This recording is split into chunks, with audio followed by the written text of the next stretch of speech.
안녕하세요. 제 고등학교 절친이 이곳에 자주 오는 모양입니다. 저는 딸아이 하나 있는 주부인데 너네 모질고 모진 시댁 이야기를 써보라고. 네가 겪은 일 정도면 베스트글에 올라갈 정도로 막장이니 이곳에 사연을 써보라고 그 친구가 자꾸 권했어요. 상식 이하의 시댁과 남편을 겪으면서 이렇게 사는 게 맞는 건지 결혼 내내 고민하고 고민했어요. 내 잘못 같고 치부 같아서 절친인 친구 외에는 제대로 털어놓지 못했는데 이곳에서 얼굴 모르는 분들께 하소연하면 억울함이 조금은 풀릴까 싶어 글을 쓰기 시작했습니다. 사는 게 녹록치 않아 바쁘고 정신없다 보니 글을 제대로 배우지 못했어요. 내용이 길고 두서없더라도 이해해주세요. 다들 그렇듯이 전 그저 평범한 가정에서 자랐어요. 부모님은 배움이 짧고 가진 재산이나 기술이 없으셔서 제가 어릴 때 이 일 저 일 다 하셨던 것 같습니다. 워낙 과묵하고 어려운 사정 티내지 않는 저희 아버지는 건설 자재로 옮기는 운수업을 하셨는데 매일 아침 일찍 집을 나서고 밤늦게 퇴근해서 돌아오셨어요. 아버지와 많은 시간을 보내지는 못했지만 아버지는 겨울에는 귤을, 여름에는 자두를 제가 자는 침대 머리맡에 두셨습니다. 제가 귤과 자두를 참 좋아했거든요. 직접 사달라고 말도 못했는데 엄마한테 들으셨는지 이제는 좋아하지도 않는 저 과일들을 제가 성장한 이후에도 한 번씩 사오셨네요. 그래서 집이 넉넉하진 않았어도 가족끼리 서로 위하고 아버지를 존경하며 커왔죠. 부모님이 열심히 일하셔서인지 제가 대학생이 되어서는 동네 인테리어 가게를 여셨어요. 가게 개업식 때 두 분이 너무 좋아하셨던 일이 눈앞에 선합니다. 그 무뚝뚝한 아버지가 눈물을 훔치는 모습도 보이셨으니까요. 저는 부모님이 열심히 사는 모습을 보고 자랐고 맏딸이라서 책임감이 강한 편이었어요. 서울 4년제 대학교를 다니면서는 부모님께 손 벌리기 싫어서 과외와 친구들이 소개해주는 파트타임 아르바이트 등 할 수 있는 한 닥치는 대로 했습니다. 그 돈으로 학비랑 저와 동생 용돈까지 해결했었으니까요. 대학교 때 기타 동아리 활동도 하고 제가 좋아하는 가수 있거든요. 이승환 콘서트도 가고 그런 대학 생활을 보내고 싶었는데 저에겐 취업과 내 집 마련이 꿈일 정도로 악착같이 아끼고 돈을 모았습니다. 대학생이 청약저축도 가입해서 매달 꼬박꼬박 납입했으니 말 다 했죠? 키가 168이고 체중도 50kg 초중반이라 꾸미면 최지우 닮았다는 이야기도 가끔 듣는 괜찮은 외모였어요. 남자들이 가끔 대시도 했는데 연애한 적은 한 번밖에 없어요. 솔직히 연애하려면 시간이 있어야 되잖아요. 전 학교 수업도 빼먹는 일이 거의 없지. 오후에서 저녁 때는 과외 아니면 다른 아르바이트를 하니 시간을 뺄 수가 없었어요. 그리고 웬만한 남자들은 눈에 별로 차지도 않았습니다. 대학교 때 도도하다는 말 좀 들었습니다. 아, 그때 많은 남자들을 만나봤다면 지금처럼 똥 밟지 않았을까 하는 후회 가끔 하곤 해요. 제 신세 생각하면 진짜 똑똑한 여자는 연애도 많이 하고 좋은 남자 보는 눈 키우고 결혼한다는 거 맞는 말이지 싶네요. 어쨌든 그러다가 꽤 이름 있는 중견기업에 임원비서로 취업하게 되었습니다. 연봉도 괜찮고 외모도 빠지지 않는 편이다 보니 소개팅이 줄을 섰죠. 취업 다음은 좋은 남자와 결혼이 제 목표인 양 소개팅을 여러 번 하게 되었습니다. 그중 같은 계열사에서 연구원으로 있는 지금의 남편을 소개팅으로 만났어요. 첫인상이 큰 키에 말끔한 외모에다가 제가 충청북도가 고향인데 딱 서울 오빠 같은 느낌을 풍기는 차분한 말투가 마음에 들었어요. 남편도 제가 마음에 들었는지 만난 첫날 이후로 회사 메신저로 매일 일상 얘기도 하고 하루가 멀다 하고 만났어요. 너무 보고 싶더라고요. 그렇게 1년 좀 넘게 연애를 하다가 남편이 이제 결혼을 생각할 때가 되지 않냐고 묻더군요. 저도 결혼을 하기 적당한 20대 중후반 나이이고 이 남자가 너무 좋아서 조건을 재고 어떤 경황을 따질 것 없이 이끌리듯이 결혼 준비에 돌입하게 됩니다. 네, 처음으로 지금 시부모께 인사드리게 되었어요. 지금 생각해보면 이때가 저의 첫 번째 탈출 기회였던 거예요. 아가씨 키가 크네. 얼마인가? 몸매도 야리하니 참 예쁘구먼. 말씨가 단정한 남편과는 좀 다른 가벼운 시정잡배 같은 느낌의 시부가 어색했지만 그래도 분위기를 풀려고 하시나 보다 생각하고 웃고 말았습니다. 그때 시모가 인상을 팍 찌푸리며 시부를 향해 손사래를 치고는 다급히 끼어들었어요. 아니, 듣자 하니깐 비서일 한다고요? 우리 아들은 좋은 대학교 박사까지 하고 회사 다닌 지 몇 년 안 되잖아? 좀 여러 아가씨를 만나보고 결혼하라고 했는데 공부만 해서인지 순진해 갖고는. 뉘앙스가 내가 비서라는 게 마음에 안 드신다는 건가? 자기 아들은 다른 여자 만나보라고? 당황스러워서 잠깐 할 말을 잃고 있었어요. 아니, 이상한 오해 말고 들어요. 나도 이 남자 때문에 애들 어릴 때부터 보험 설계사로 일한 커리어 우먼이야. 요즘 일하는 며느리를 잘 이해하는 시어머니, 그게 바로 나야. 결혼하고도 일은 계속 할 거죠? 전 대학교 때부터 학비도 제가 해결할 만큼 열심히 일해왔고 지금 제 일에 만족하고 있어요. 결혼했다고 일 그만둘 생각 없습니다. 그제야 만족스러운 미소를 처음 보여준 시모였습니다. 그날 시모가 목에 메었던 노란색 스카프와 유난히 빨간 립스틱 색이 기억에 선명합니다. 자신을 강조하고픈 욕망이 미치지 못하는 언밸런스한 그 차림새. 그것이 바로 시모의 정체였던 것 같아요.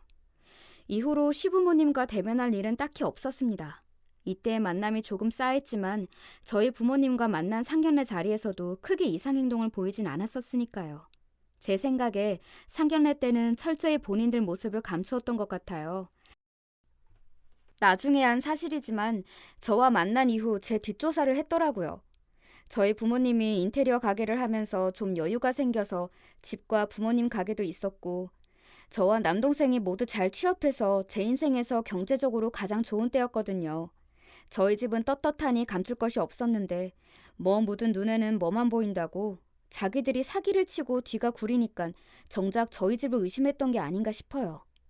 그날 저와 만난 자리에서 자신들은 서울 아파트 대형 평수에 살고 있으며 외제차도 갖고 있고 시모가 보험 설계왕으로 우대받으며 매달 1,000단위로 번다고 자랑을 늘어놓았던 것들이 결혼하고 보니 모두 거짓인 게 들통났으니까요. 아마 자기들 치부를 감추고 결혼까지 조용히 가기를 바라고 정상적인 시부모인 척 연기를 했던 겁니다.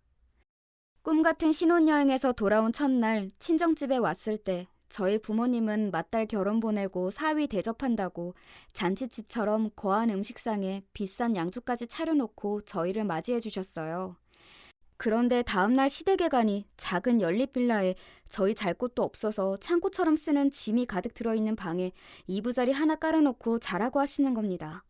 솔직히 잠은 저희 신혼집에서 자고 올게요 하고 싶은 마음이 목까지 차올랐지만 꾹 참고 그날 자고 일어났죠. 다음날 아침 시모가 저를 깨우시는 겁니다. 난 혈압 때문에 아침에 집안일을 못해. 네가 일어나서 아침상을 좀 봐야겠구나. 아니, 지금까지 가족들 아침은 누가 챙겨줬단 말인지? 며느리가 온 첫날부터 아침상을 보라고? 진담이신가 싶어서 눈만 비비고 가만히 있는데 내 말 안 들려? 애가 빠릿빠릿한 줄 알았는데 너희 엄마가 요리도 안 가르쳐주고 시집 보낸 거냐?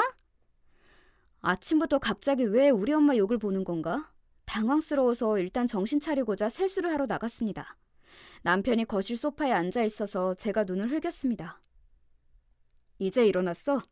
엄마, 나 맨날 회사에서 아침 먹는데 나오는 게 식빵이나 시리얼밖에 없는 거야. 오늘은 제대로 된 한식 백반 좀 먹는 건가? 아유, 우리 귀한 아들 아침인데 엄마가 어제 장을 좀 봐놨지. 근데 너도 알다시피 이 엄마가 아침에 요리하기 힘든 몸이잖니? 우리 새아가 음식 솜씨 좀 볼까? 하는 수 없이 시어머니 지시대로 집에 있는 재료로 얼추 된장국과 2가지 반찬을 해서 아침상을 차려놓고는 시부모님과 남편 이렇게 넷이 둘러앉아 아침을 먹기 시작했습니다. 어머님, 아침상이 차리기 힘드시면 다음부터 저희가 아침에 방문하지 않을게요. 얘가 무슨 말을 하는 건지 모르겠네. 됐고, 넌 내일부터 매일 퇴근하면서 나한테 전화하렴. 사실 나는 너네를 좀 끼고 살면서 가르칠 거 가르치고 그러고 싶었는데 아휴, 아들 얘기 들어보니 네가 분가해서 살고 싶다며? 그럼 어떡하니? 전화로라도 교육도 받고 서로 친해져야 되지 않겠어? 제가 전화를 자주 하는 편이 아니라서요. 매일은 어렵고 자주 전화 드릴게요. 그냥 매일 하면 돼. 아이고, 된장국 맥맛이네. 육수 내는 것도 모르나 보네. 그 이후에 자기들 매달 용돈은 어떻게 할 거냐는 등 시부가 사업하다가 사기를 당하는 바람에 원래 살던 대형 아파트에서 잠깐 지금 빌라에 온 것이니 오해 말라는 등 늘어놓는 시모의 말을 듣는 둥 마는 둥 그날은 그렇게 보냈습니다. 신혼집으로 돌아와서 남편을 앉혀놓고 진지하게 얘기했습니다. 오빠, 나한테 집안 얘기했던 거 다 거짓말이야? 오늘 어떻게 된 거야? 예상과 달라서 나 너무 놀랐어. 우리 엄마가 다 설명해 줬잖아? 엄마가 우리가 빌라 사는 거 알면 우리 집 어줍지 않게 본다고 예전에 살던 아파트로 둘러댄 거야. 난 너 그런 애 아니라고 해명했는데 지금 보니 엄마 말이 맞는 건가 싶네. 무슨 말을 그렇게 해? 우리 집도 예전에 어려웠어. 그래서 솔직히 얘기했어도 나 이해했을 거야. 다만 거짓말은... 아, 됐어. 우리가 엄마 집에서 사는 것도 아니고 왜? 그게 문제가 돼? 그럼 그 말씀은 뭐야? 매달 생활비를 드려야 해? 그리고 매일 전화라니. 알고 있었어, 오빠는? 우리 엄마가 한다면 하는 사람이라서 나도 처음에는 전화 매일 못 드렸더니 받을 때까지 하셔서 나도 결국엔 매일 전화해. 익숙해지면 할만해. 우리 엄마가 뭐 전화해서 이상한 거 하시나. 그리고 엄마가 나랑 형 키우면서 고생 많이 하셨어. 한바지 파면서 돈 벌고 그래서. 화나면 좀 거칠게 말씀하시는 건 있는데 속은 깊은 분이야. 아니 잠깐만. 보험 설계사라고 하시지 않았어? 한바집이 뭐야? 아, 아니 예전에 보험도 하셨어. 암튼 난 원래 50만 원씩 용돈 드렸으니까 이제 너도 왔으니 두 분한테 각각 50만 원씩 드릴 수 있겠다. 남편은 그렇게 둘러대고는 자기 서재로 쏙 들어가 버렸습니다. 한바집이 무엇인지 몰라 인터넷 검색을 해보니 공사장 인부들이 먹는 식사를 준비해주는 임시 식당 같은 것이라고 하네요. 혈압 때문에 아침을 차리지 못한다는 말도 그저 저 부려먹으려는 핑계고 흥분하면 튀어나오는 거친 말이나 세련되지 못한 차림새 등이 이제야 이해가 갔습니다. 이런 일들로 대화를 하면 할수록 남편은 피하고 가끔은 우리 집을 무시하냐며 화를 내는 일들이 반복되니 저도 나중에는 지쳐서 시모의 요구들을 하나둘 맞춰주기 시작했습니다. 매달 생활비 50만 원씩 보내드리는 것도 만족 못하고 소고기가 먹고 싶다 연락하면 주말에 가서 사드렸고 세탁기를 바꿔야 된다며 신제품 모델까지 콕 집어서 매장 직원 전화를 바꿔줘서 어쩔 수 없이 카드 번호를 불러주었던 기억도 납니다. 그렇게 물욕도 많은데 두 분이 사시면서 왜 그리 씀씀이가 해프고 남에게 과시할 것만 생각하시는지 저희 집과는 좀 달라서 늘 불편하고 불편했습니다. 하지만 그런 시모의 요구에 무조건적으로 따르는 남편이 더 야속했어요. 그렇다고 이혼할 정도로 남편이 잘못한 것은 아니니 제 속만 타들어가고 친정 부모님이나 친구들에게 하소연도 제 성격상 못하고 끙끙 앓아야 했습니다. 그러다가 우리 부부에게 축복과 같은 딸아이가 찾아왔습니다. 아이를 임신하고 초기부터 입덧이 너무 심하고 병원에서 입원을 권유할 정도로 몸이 안 좋았습니다. 모시는 임원분이 언제까지 회사를 다닐 거냐고 한 번씩 물으시더라고요. 똑부러지게 일 잘한다고 칭찬하셨던 분인데 임신한 비서는 달갑지 않은 모양이었습니다. 꾸역꾸역 회사 눈치를 보다가 임신 막달이 되어서 퇴사를 하게 되었습니다. 퇴사하는 날 같이 일한 부서 환송 회식을 하는 자리에 있는데 갑자기 잔뜩 화가 난 시모의 전화를 받았습니다. 너 어디냐? 식당인 것 같은데 지금 팔자 좋게 외식이냐? 아니에요, 어머니. 회사에서 환송 회식 자리라서 시끄럽게 들리는 거예요. 무슨 일이세요? 아니, 우리 아들은 이제 앞으로 혼자 뼈 빠지게 돈 벌어야 해서 부담스럽다고 지금 술 마시고 있다는데 남편 속 썩는 줄 모르고 회식? 뭘 잘했다고 회식이야? 너 나랑 만난 자리에서 뭐라고 했냐? 애 낳고도 일 계속 하겠다며. 앞으로 우리 생활비는 어떻게 하려고? 어머님, 그 얘기는 내일 다시 전화 드릴게요. 그리고 저 일하기 싫어서 회사 나오는 거 아니에요. 회사에서 그만두라고. 여보세요? 여보세요? 시모는 그렇게 자기 할 말만 늘어놓고는 전화를 끊어버렸습니다. 저도 몇 년간 일했던 회사를 임신해서 그만두는 것이 불안하고 걱정스러운데 위로는커녕 이렇게 자기 화만 내는 시모를 보니 억울했습니다. 임신하고 불편한 몸으로 열심히 회사 다녀서 애썼다. 한마디 해주면 안 되나요? 자기들 주는 용돈이 끊기는 것에 분노해서 임신한 며느리가 회식하는 자리에 막말하는 시모보다 자기 혼자 돈 버는 게 부담스럽다고 취해서 자기 엄마한테 한탄하는 남편이 더 미웠습니다.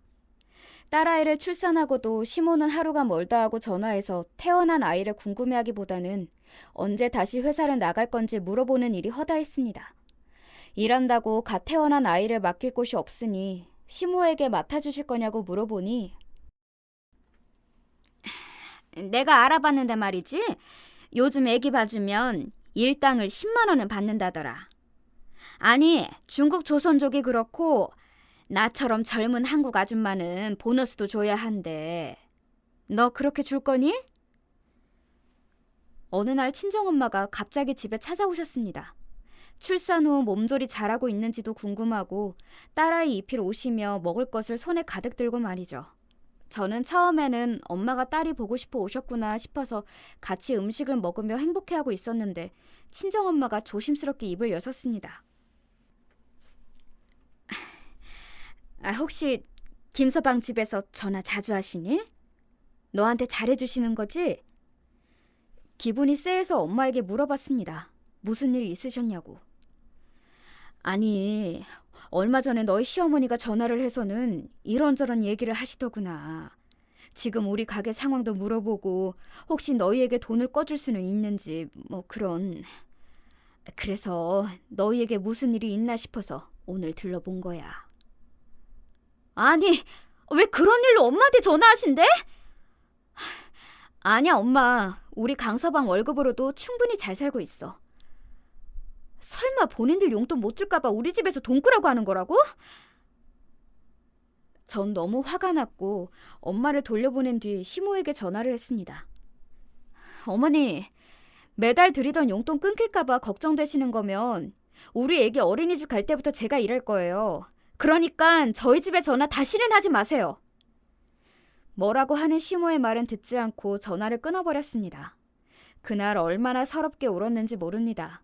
전 돈돈거리는 시모가 끔찍해서라도 딸아이가 만 2세가 되자 어린이집에 맡기고 마트에서 일을 했습니다. 계약직 아르바이트다 보니 많지는 않지만 매달 시모에게 50만 원씩 드리고 남는 돈은 제 비상금 적금을 들었습니다. 어느 날 남동생이 집에 찾아왔습니다. 누나, 잘 지내? 우리 유진이가 아이스크림 케이크 좋아한다고 해서 사왔지. 아이고, 삼촌이 그런 걸 다 기억하고. 유진이가 집에 오면 좋아하겠다. 너는 회사 잘 다니고 있지? 결혼은 언제 할 거야? 매형 아버님 말이야. 혹시 이분 맞아? 남동생이 내민 휴대폰에 저장되어 있는 사진은 네, 시아버지가 맞았습니다. 아니, 네가 왜 시아버지 사진을 갖고 있어? 이 옆에 분은 누구야? 아니, 내가 이 얘기를 해야 하나 고민을 하다가 온 거야, 누나. 왜냐면 이걸 본 게 한두 번이 아니라서. 당황한 저에게 남동생이 목격한 일을 설명해 주었습니다. 남동생 회사 건물에 골프 연습장이 있는데 엘리베이터에서 여러 번 마주친 노년 커플이 있더랍니다. 엘리베이터에서 낯뜨거운 애정 행각과 스킨십, 5, 60대로 보이는 여자분이 오빠 오늘 좋은 것 좀 먹고 왔어? 70 전후로 보이는 남자분이 공치고 우리 예쁜이도 잘해줄 힘도 채워왔지. 뭐 대충 이런 대화를 나누는 모양새가 딱 봐도 불륜 같은데 자주 마주치다 보니 이 남자분이 우리 시부 같다는 거였습니다. 그래서 결혼식 사진을 찾아보니 자기 생각에는 영락없는 제 시부였던 겁니다. 혹시 몰라서 셀카를 찍는 척 그 커플 사진을 찍어서 저한테 확인을 한 겁니다. 아니, 남동생이 시부 불륜 현장을 목격했다니요. 그것도 여러 번. 이게 말이나 됩니까? 일단 저는 시부가 아닌 것 같다고 둘러대고 남동생을 보냈습니다. 부모님 귀에 들어가면 괜한 걱정하실 것 같아서요. 그리고 저녁 때 퇴근한 남편을 잡고 슬며시 물어봤습니다. 여보, 아버님이 혹시 젊었을 때 사고 같은 거 치셨나? 여자 문제 같은. 누가 그래? 엄마가 그 얘기를 당신한테 하셨어? 저는 속으로 사실이구나. 하지만 일단 남동생이 목격한 얘기는 함구하기로 했습니다. 그냥 그때는 왠지 섣불리 아는 척하지 않는 게 좋겠다는 생각이 들었거든요. 그리고 직감대로 이 일은 후일 저에게 큰 무기가 되었습니다. 어느 날 반갑지 않은 시모의 전화가 왔습니다. 너는 애가 통 전화가 없냐? 아니, 내가 매일마다 안부 인사 드리라고 했어, 안 했어? 너희 엄마는 시어른들한테 잘하라고 안 가르치디? 어머님, 그래도 제가 오일에 한 번씩 드리려고 노력하는데요. 마트 일 하다 보면 정신도 없고요. 아니, 됐고 우리 첫째 아들 집에 좀 다녀와야겠다. 시아주버님 댁에 제가 무슨 일로요? 우리 첫째가 공부만 할 줄 알았지 워낙에 귀하게 자랐어요. 어제부터 여행 갔다니깐 집이 비어있을 거야. 거기서 집안 대청소 좀 하러 가야지. 하나뿐인 시아주버님 혼자 사는 게 안쓰럽지 않디? 너 내가 능력 있고 참한 아가씨 소개시켜주라는 건 어떻게 되고 있는 거야? 네, 혼자 사는 귀하신 시아주버님이 계셨습니다. 좋은 학벌 어디다 둔 건지 변변한 직장 한번 갖지 못하고 집에서 주식한다며 백수나 다름없이 지낸다죠. 그런 사람을 어느 귀한 집 딸에게 소개를 시켜줄 수 있겠는지 시모에게 되묻고 싶었습니다. 그런데 그분 집을 왜 며느리인 저까지 청소해주러 가야 하는 건지 어이가 없어서 돌려서 거절하고 싶었습니다. 어머님, 우리 유진이가 어린이집 다녀올 시간 다 돼서 전 오늘 못 갈 것 같은데요. 그럼 내일 아침 일찍부터 시작하자. 우리 집에 9시 반까지 데리러 와라. 고무장갑이랑 청소용품 챙겨오는 거 잊지 말고. 아니, 너는 내가 사람돌이를 이렇게 하나하나 일러줘야만 하는 거니? 네가 알아서 혼자 못하고? 그때 제가 우리 딸 낳고 병원에 있을 때 시부모가 찾아와 했던 말이 떠올랐습니다. 이 사람이 난산이라 지금 몸 상태가 좀 안 좋아요. 병원 나가면 아기도 돌봐줄 분이 필요한데 엄마 좀 와서 봐주면 안 돼요? 잘 들어. 너도 며느리도 다 큰 성인이야. 니들 앞가림은 알아서 해야지. 나 때는 너네보다 훨씬 어린 나이부터 애 낳고 일하고 다 알아서 했지. 어디 시부모님한테 도와달라고 입을 때? 예. 원래 애 낳고 한동안은 몸이 말 안 듣고 아픈 것 같은 거야. 시간 지나면 다 괜찮아진다니까. 1초도 안 쉬고 매몰차게 너희는 다 컸으니 알아서 하라고 했던 매정한 얼굴이 떠올랐습니다. 40이나 돼서 혼자 살림도 못하고 집에서 노는 자기 큰아들은 성인이 아니랍니까? 다음날 시모와 갔던 아주버님 집은 말이 안 나왔습니다. 배달 용기와 컵라면 등 쓰레기에 소주병이 집안 곳곳에 너저분하게 있었습니다. 주방 개수대에는 음식물 눌러붙은 거 하며 쉰내가 진동하는 통에 마스크를 쓰지 않고는 견딜 수가 없었어요. 아, 어머님, TV 프로그램 세상에 이런 일이 나올 법한 집이네요. 아, 시아주버님은 성인이 돼서 앞가림은 못하도록 공부만 하셨나 봐요? 예, 원래 남자들이 이렇단다. 니네 시아버지도 내가 양말 한 짝부터 다 챙겨주고 집에서 뭐 하는 일이 있기는 한 줄 아니? 그런 거 보면 너는 참 결혼 잘했다. 너희 남편이 밖으로 나돌기를 하니 생활비를 안 주니 집안일도 도와줄 거 아니야. 어머님, 그이 집안일 하나도 안 도와주는데요? 평일엔 술 먹고 늦게 들어오는 날도 많고 주말엔 골프 친다고 나가서 애기하고 놀아주는 법이 없어요. 너 바깥일 하는 사람이 술 먹고 다닌다고 그거 노는 거로 착각하면 안 된다. 저도 직장 생활 했어요, 어머님. 그리고 생활비에 대출비에 빠듯한데 그 비싼 골프장이 웬 말이에요. 그때 시모가 눈을 반짝이며 물었습니다. 아니 그래, 너 청약받은 아파트 그건 입주가 언제니? 지금 시세가 얼마야? 그 동네면 그래도 한 10억 넘지 않겠니? 아휴, 부자 다 됐네. 거기 들어가고 너도 일하고 하면 우리 집 인테리어 좀 바꿔야겠다. 너도 알다시피 집이 오래돼서 손볼 데가 많아. 하긴 우리 아들이 자기들만 쏙 새집 가고 우리는 그런 집에 살도록 두지는 않겠지만 말이다. 시모는 이미 당장에 자신들이 새 집에 이사가는 양 꿈에 부풀어서 혼자 웃고 난리도 아니었습니다. 저는 화가 났습니다. 시모가 얘기한 그 아파트는 제가 대학교 때부터 꼬박꼬박 적금 들었던 청약 통장으로 결혼 전에 당첨돼서 얻게 된 집이었습니다. 돈 밝히는 시모가 이 사실을 알면 가만히 있지 않을 것 같아서 남편에게 청약 당첨됐을 때부터 이 집은 내가 결혼 전부터 내가 준비해온 집이고 하니 입주할 때까지는 시부모에게도 비밀로 하자고 신신당부했거든요. 심지어 계약금도 부족해서 친정 부모님께서 도와주셨단 말이죠.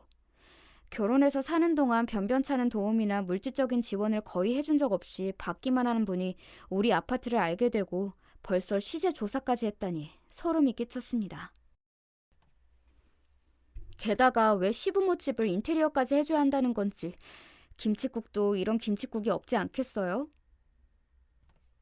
여보, 오늘 시아주버님 집에 어머님하고 가서 청소를 하는데 이게 사람 집이 아니더라고. 알고 있었어?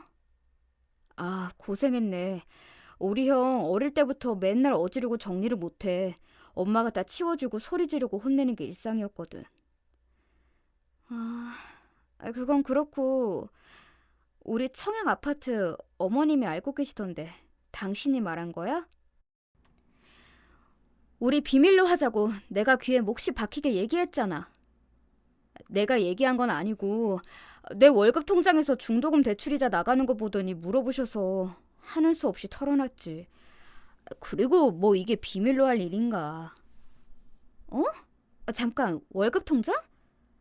저도 본 적 없는 남편 월급 통장을 시모가 어떻게 하는 걸까요?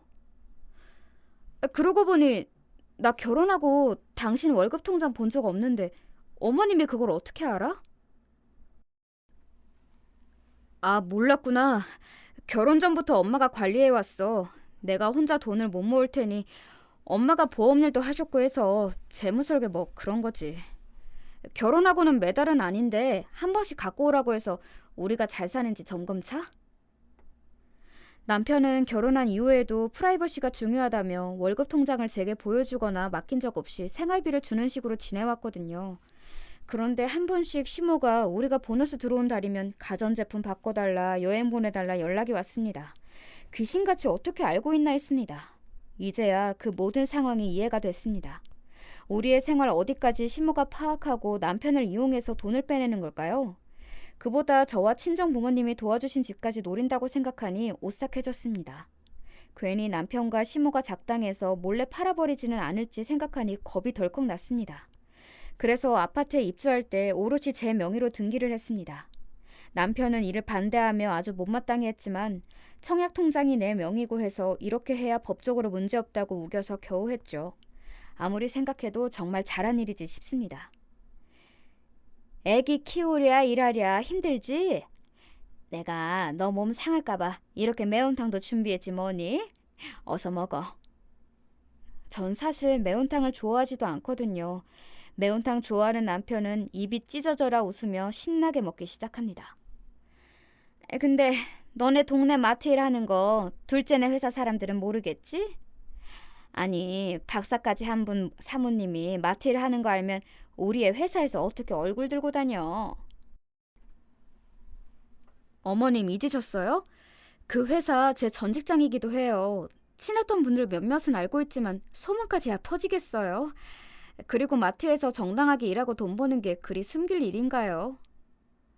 물정 모르는 소리 하네. 마트에서 일하는 게 무슨 좋은 일이야? 아, 그럼 마트 일 그만두고 어머님 드리는 용돈도 못 드릴 텐데. 그렇게 고상하게 있는 게 낫네요. 대화가 불리해지니 시모는 못 들었다는 듯이 시부의 목이며 어깨며 다리며 연신 주물러대고 시부는 끙끙 앓는 소리를 내기 시작했습니다. 아니, 나 관절 괜찮대도 주무를 것 없이 나 골프나 가게 해줘. 그 골프 같은 소리는. 내 귀에 이상한 소문 또 들어오면 아무데도 못 간다 했지? 아휴, 너네 아버지가 요즘 온 관절이 다 쑤신다고 하네. 이를 어쩌면 좋으냐? 병원 가보셨어요? 으이구, 니들이 우리 나이 돼봐라. 병원에서는 못 잡는 온갖 골병이 다 들어요.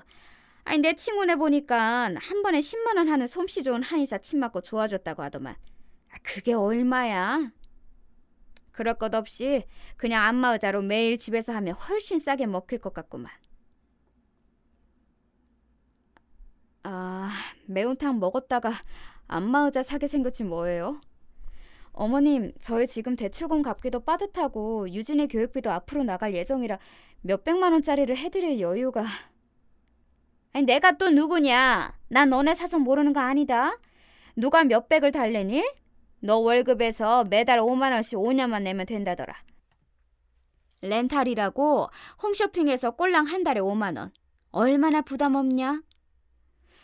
어머님, 매달 5만 원씩 12개월 5년이면 300만 원인데 할부는 돈 아닌가요?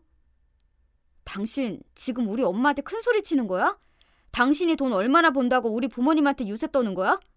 엄마, 내가 해줄게. 한 달에 5만 원 갖고. 아이고, 우리 아들 최고네. 며느리라고 하나 있는 게 저 버르장머리를.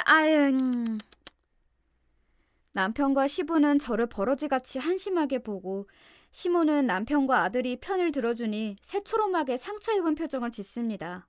하지만 이내 자기 뜻대로 되었다는 승리감에 슬며시 웃음 짓고 있었습니다. 저는 눈물이 차올라서 밥을 먹다 말고 시댁에서 나와버렸습니다.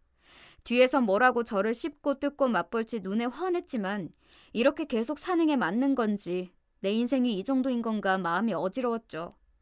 서러운 마음에 친정엄마에게 전화를 드렸지만 왜인지 잘 받지 않으시더라고요. 전화를 잘 받는 분인데 무슨 일이 있는지 걱정돼서 동생에게 전화를 걸었습니다.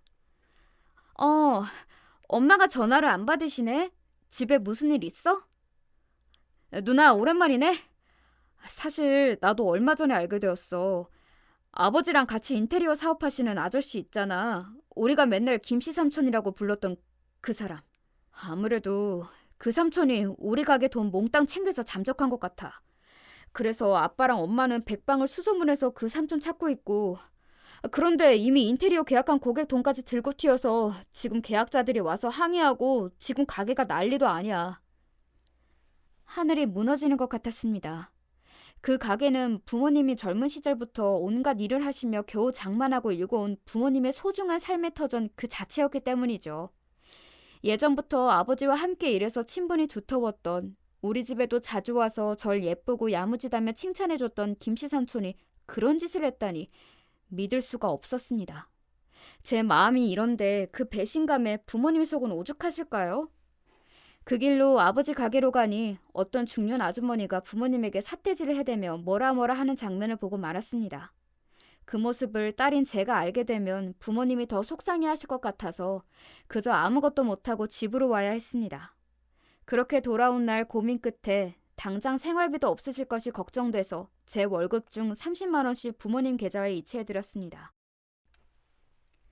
사실 더 드리고 싶었지만 지금 생활도 빠듯한 데다가 시모가 알면 난리칠 것도 두려웠기 때문에요. 이런 제가 너무 바보 같지 않으세요? 그러던 어느 날 퇴근하고 집에 오니 시모와 남편이 우리 집 거실에 있었습니다. 둘은 심각한 얘기를 하고 있더니 제가 현관문을 열자마자 저를 바로 자기들 앞으로 앉혔습니다. 무슨 일 있으세요? 연락도 없이 두 분이 같이 먼저 와 계시고.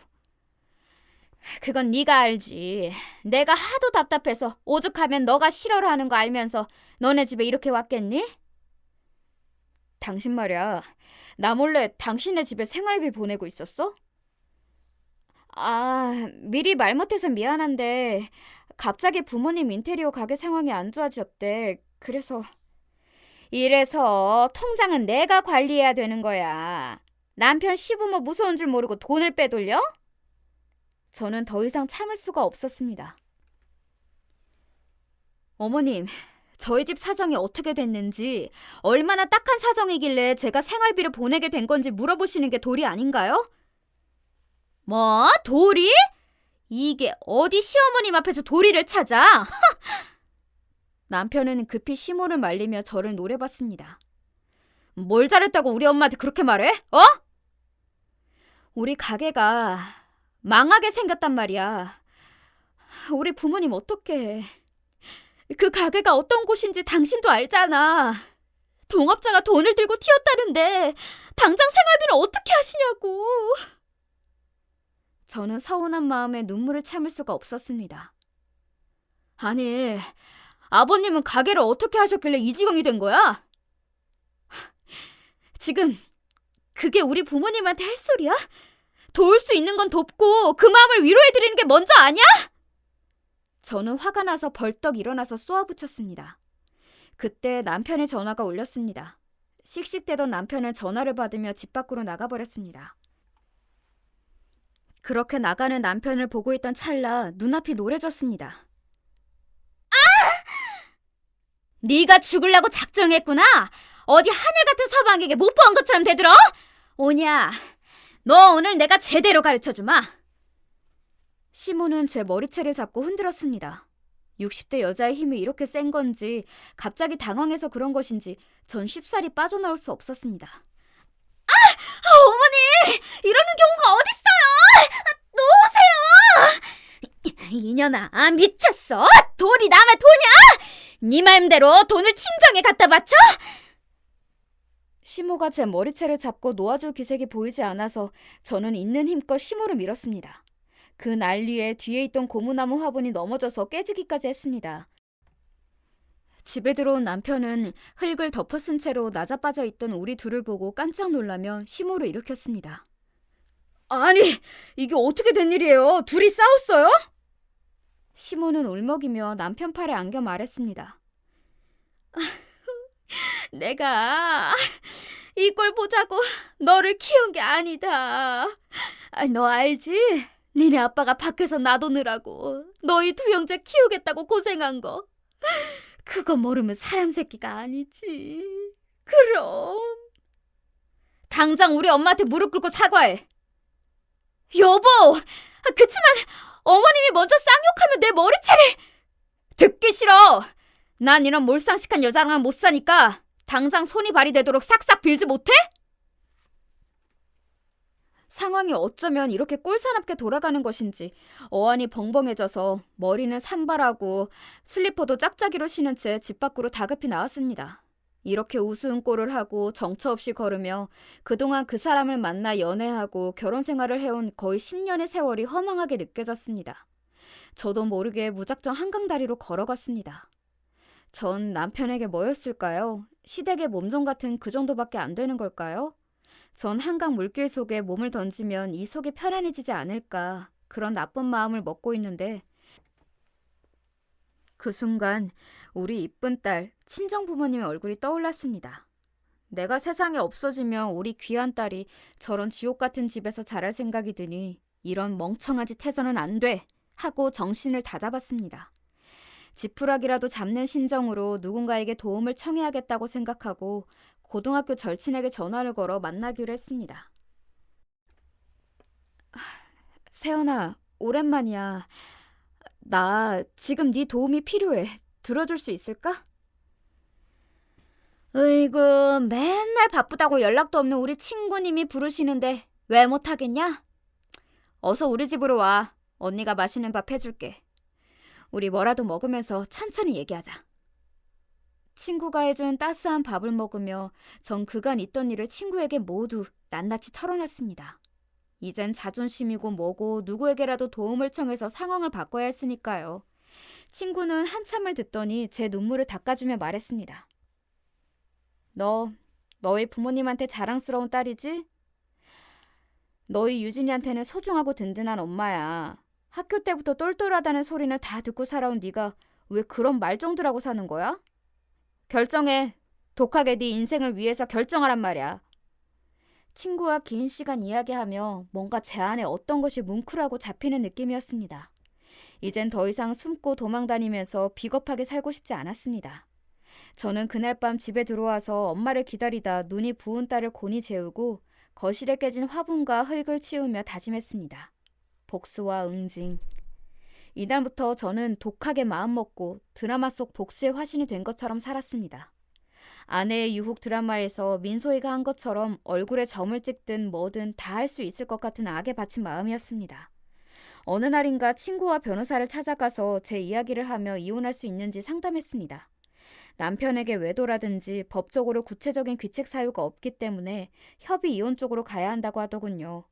남편과 시모가 한 정신적 육체적 폭행은 진단서도 필요하고 이 정도로는 승소 판결받기 어렵다고 설명했습니다. 그리고 지금 그 사람들은 이혼보다 돈이 더 중요한 사람들 같은데 차라리 그쪽으로 복수를 해주는 것이 어떻겠느냐고 변호사분이 한 가지 방법을 귀띔해 주었습니다. 정말 눈이 번쩍하는 아이디어였죠. 그날로 저는 부동산에 가서 지금 아파트의 시세에 맞춰 집을 매도하되 갭 투자자를 찾아달라고 했습니다. 우리는 전세로 살고 있으면서 소유권만 넘겨서 그 차익을 취하려고 했던 거죠. 2달 만에 저는 아파트를 매도하고 전세금을 뺀 차액 10억 정도를 손에 쥐게 되었습니다. 그리고 뒤도 돌아보지 않고 바로 10억을 친정아버지 계좌로 송금하고 전화를 드렸습니다. 아빠, 제가 보내드린 이 돈 그냥 드린 거 아니에요. 사업 다시 잘 일으키시고 저한테 이자까지 해서 갚아주시라고 드린 돈이에요. 저 고생해서 키워주셨는데 그냥 받으셔도 되는 거예요. 강서방이나 시댁에는 아무 말 마시고요. 아빠는 적잖이 당황했지만 제 결여한 모습에 어떤 뜻이 있겠구나 하시고는 고맙다는 말씀만 나지막하게 남기셨습니다. 저는 처음으로 효도다운 효도한 것 같아서 여한이 없었습니다. 왜 그동안 내 돈을 마음대로 내가 원하는 좋은 곳에 쓰지도 못하고 숨죽이며 살았던 걸까? 지난날의 내 자신이 바보로 느껴졌습니다.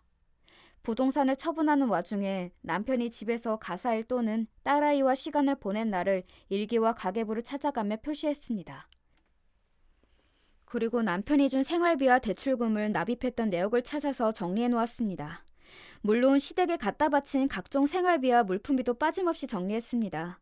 이 모든 일들을 엑셀과 워드로 세세히 기록했습니다. 그 정리한 것들을 일목요연하게 적고보니 내 남편이라는 사람이 정확하게 보이더군요. 그 사람 월급이 정확히 얼마인지도 모르나 생활비는 빠듯했으며 가족과 보낸 시간은 일주일에 하루가 있을까 말까 했습니다. 그리고 그렇게 돈돈거리던 시댁은 돈 먹는 하마답게 참 많은 돈을 들였더라고요. 도리어 친정에게는 계약금부터 아이 용돈까지 참 많은 지원을 받았었습니다. 그러다 처음으로 드린 30만 원에 전 시모에게 머리채를 잡혔던 것이지요. 강신의 사람들에게 치가 떨렸습니다. 남편 몰래 처음 아파트 팔고 일을 진행하는 동안 가슴이 떨리고 너무 미안했는데 그 마음이 싹 사라졌습니다. 하지만 저는 이 모종의 큰일을 저지르면서도 저는 남편과 시모에게는 평상시와 똑같이 아무 일도 없던 듯이 대했습니다. 그랬기 때문에 집이 매도된 날이 지나서도 저들은 이 사실을 까맣게 모르고 살고 있던 것입니다. 드디어 이 일을 알게 된 시모에게 전화가 왔습니다. 너 아파트 판 돈 어쨌어? 내가 1억 년을 집에 들였던 거였어. 내가! 당장 여기로 와! 저는 정리해놓은 서류와 이혼 서류를 들고 정장을 입고 최대한 침착하게 시댁문을 열었습니다. 물론 제 남동생도 대동했습니다. 또 머리채 잡히면 어째요?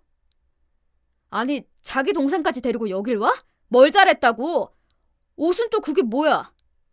남편은 회사에 지각, 결석 절대 안 하는 사람인데 얼마나 다급했으면 회사에 있을 시간에 시댁에서 이렇게 저를 맞이할까요? 시부모님, 남편 모두 한자리에 있으니 잘 됐네요. 일일이 찾아뵙지 않고 이 자리에서 한 번만 얘기 드리면 되니까. 이 서류는 현재 아파트의 등기가 넘어갔다는 걸 보여주는 등기부 등본입니다. 이 서류는 남편 강도빈 씨가 가사 일을 얼마나 했는지 보여주는 것, 그리고 그 사람 월급에서 아파트 대출금을 얼마나 갚았는지 보여주는 것입니다. 마지막으로 이건 이혼 서류입니다. 아니, 제정신이야? 지멋대로 아파트 팔아놓고 비로도 시원치 않을 판에. 남편이 저를 죽일 듯이 달려들자 남동생은 남편의 팔을 잡아챘습니다. 매영, 아니 이제 매영도 아니지. 끝까지 말 들어요. 우리 누나 손대면 내가 가만 안 둡니다. 건장하지만 말 잘 듣던 동생이 무섭게 나오니 남편은 지레 겁을 먹고 자리에 앉습니다. 이 아파트는 결혼 전부터 제가 마련한 집이고 여기에 기여한 남편의 몫은 여기 1억도 채 안 되는 대출금입니다. 그래서 제가 돌려드릴 돈은 이거고 아파트의 소유권은 제 것이고 제가 정당하게 팔아서 좋은 투자처에 맡겼으니 안심하셔도 됩니다. 네가 입이 있다고 다 하는 모양인데 그게 왜 네 것이야? 왜? 악다구니 쓰셔도 소용없어요. 변호사와 이미 얘기가 됐으니까요. 깔끔하게 이혼을 한다면 지금 집은 제 명의인 전셋집이니까 당신은 짐 싸들고 나가고 내가 당신 계좌로 몇 천만 원 보내줄게요. 무슨 소리야? 그 아파트가 10억이 넘어요. 근데 왜 몇 천만 먹고 떨어지라는 거니? 여기 서류 보시면 이 사람이 매달 납부한 대출금이 있고 또 여기 시댁에 드린 생활비며 각종 비용이 적혀 있죠. 그걸 빼고 남은 돈이 몇 천만 원이에요. 도리어 저희 친정부모님은 계약금부터 이만큼 저희한테 주셨는데 그건 아시죠? 아니 뭐 이런 날강도 같은 것을 보았나? 너희 집에서는 일을 가르치더냐? 그때 제 동생이 시부 앞으로 와서 인화된 몇 장의 사진을 시모와 시부 눈앞에 보여줍니다. 시부와 시모는 이상하게 갑자기 무슨 사진이라는 듯 당황해하며 사진을 보다가 이내 얼굴이 울그락푸르락해졌습니다. 사돈 어르신 저 아시죠? 우리 골프 연습장 다니실 때 엘리베이터에서 자주 뵀었잖아요. 시부는 동생 얼굴을 살펴보더니 당황해서 얼굴에 경련이 일었습니다. 매영, 작년부터 저희 회사 건물에 골프 연습장에 다니시는 매영 아버님을 여러 번 봤었죠. 근데 사돈 어르신과 애인이신지 50대 여자분이 아주 자주 드나드셨어요. 저는 설마 했는데 결혼식 사진 보니 사돈 어르신이 맞는 거예요. 그 두 분이 다니시면서 어찌나 애정행각을 벌이시는지 청춘이시더라고요. 그런데 말이죠. 이 사진은 세 발의 피입니다. 제 직장 사람들은 다 알 정도로 소문난 인기 커플이셔서 불륜 목격자는 차고 넘친단 말이죠. 아니, 이 인간이 아직도 저러고 다니고 있었어? 아우, 내가 못 산다. 며느리랑 그 동생한테까지 들키고 쪽팔려서 어떻게 살아? 아직도 저거를 못 버리고. 아니, 아버지, 아직도 왜 그러고 다니시는 거예요? 너네 남매 지금 이게 뭐 하자는 거야? 협박하는 거야? 아니, 증거. 이혼하게 되면 우리 딸 양육은 내가 해야 한다는 증거야. 이렇게 부도덕한 집에서 우리 딸 키울 수 없다는 증거니까 우리 딸 양육권 갖겠다고. 지저분한 싸움 걸기만 해. 당신은 우리 유진이 생물학자 아빠이기만 했지 제대로 놀아주고 돌봐준 적도 별로 없잖아. 이혼할 때 돼서 구질구질하게 아빠 행세하려고 하면 나 안 참아. 단호하게 말하는 저를 보고 얼굴이 새파래져서 덜덜 떨기만 하는 시모와 지금까지 만만히 보던 집사람이 믿겨지지 않는다는 듯이 눈이 동그래져서 한숨만 쉬는 남편을 보고 있노라니 그간의 체중이 모두 씻겨 내려가는 듯 했습니다. 시부는 쥐새끼 마냥 언제 나가셨는지 이미 집 밖으로 내뺀 뒤였고요. 이제 당신이 선택할 건 둘 중 하나야. 가족에게 충실한 유진 아빠, 내 남편으로 살 거면 시부모님과 연을 끊어. 시부모님과 연을 끊지 않겠다면 나랑 연을 끊으면 돼. 그럼 아까 말한 그 돈 갖고 집을 나가주면 좋겠어. 오늘 우리 아파트 현관 밖에 당신 짐을 내놓을게. 가져가. 생각할 시간이 필요하겠지? 여기서 지내든 어디서 지내든 마음대로 하고 제대로 된 선택을 하면 그때 아파트 문을 열어줄 거야. 비밀번호는 당연히 이미 바꿔놓았고 이혼 결심 서면 연락 줘. 이혼 서류 바로 제출할 테니까. 저를 향하는 여러 욕이 난무하는 시모와 남편을 뒤로하고 남동생과 지긋지긋한 시댁 문턱을 나섰습니다. 저 사실 이날을 위해 몇 날 며칠을 대본을 쓰고 외우고 연기 연습했는지 몰라요. 그런데도 시댁을 나서자마자 다리가 후들거리고 심장이 떨려서 자리에 주저앉을 것만 같았습니다. 남동생이 든든히 제 옆을 지켜주고 있어서 정말 다행이었어요. 누나 정말 잘했어. 누나 다시 받고 그동안 진짜 고생 많았다. 동생은 자신도 울면서도 떨고 있는 저의 어깨를 조용히 안아주었습니다. 그리고 저는 사랑하는 딸이 있는 내 집으로 향했습니다. 제가 쓴 이야기는 여기까지입니다. 길고 우여곡절 많았던 이야기 읽어주셔서 감사합니다. 자, 구독자 여러분, 과연 제 남편은 어떤 선택을 했고 저는 어떻게 살고 있을까요? 마음껏 상상해보세요. 궁금하시다면 댓글을 남겨주시고요. 언젠가 그 뒷이야기를 쓰러 다시 오겠습니다.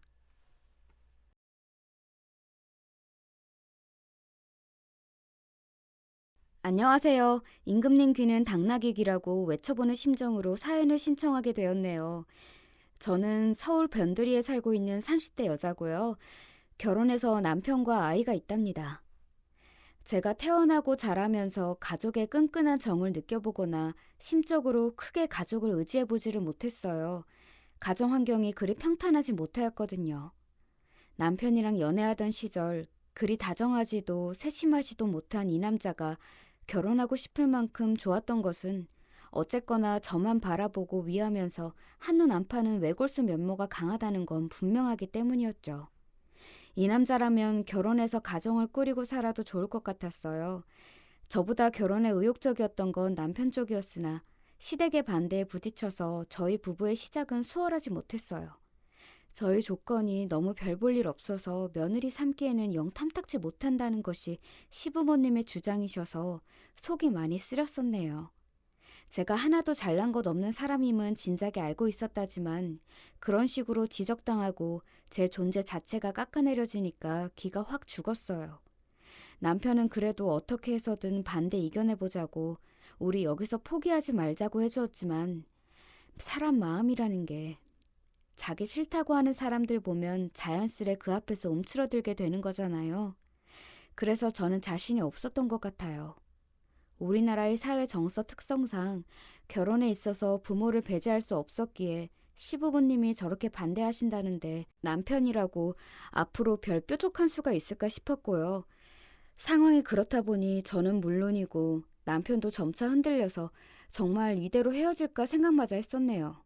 그랬을 때 제가 놀라운 변수 한 가지를 접하게 되었어요. 맹세코 의도한 적은 없었건만 제가 임신 상태였던 거예요. 남편이랑 저랑 둘 다 그때 놀라서 난리 불루스를 쳤었고요.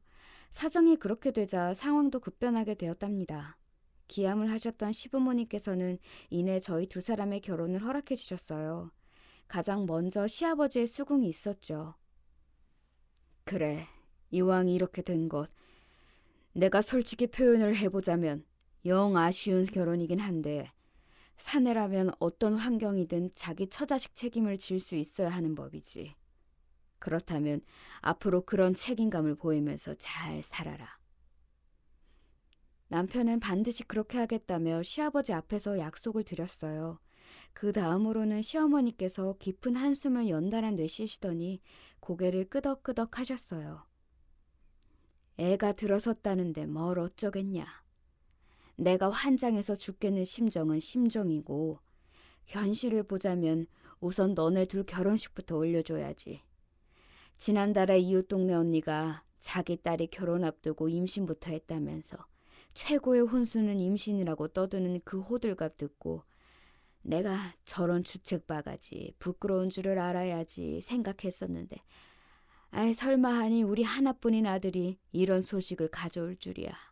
내가 한치 앞을 몰랐구나. 아이고. 기가 막혀 하시면서도 빠른 결혼 진행에 이견을 내비치지 않으셨던 시어머니로 인해 저와 남편은 금세 부부가 될 수 있었습니다만 이것을 몹시도 아니 곱게 보는 단 하나의 존재가 남아 있었어요.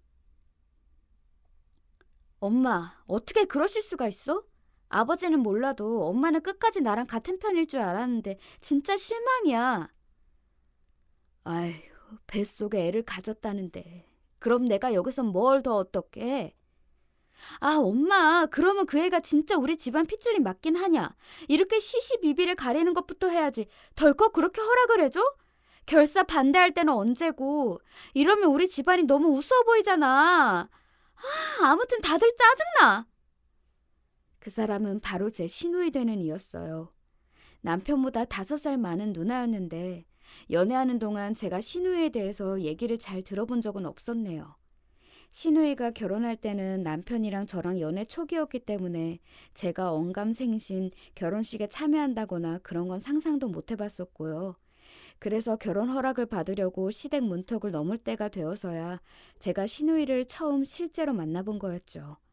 그러니까 당연히 서로 잘 모르는 초면인 사이였는데 시누이는 아예 초장부터 저를 대놓고 싫어했어요.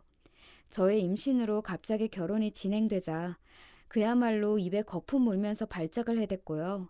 잠깐 거실에 둘만 남았을 때 저를 향해서 작정하고 임신한 가증스럽고 계산적인 무서운 여자라며 중얼거리는 걸 듣고 심장이 철렁 내려앉았었네요.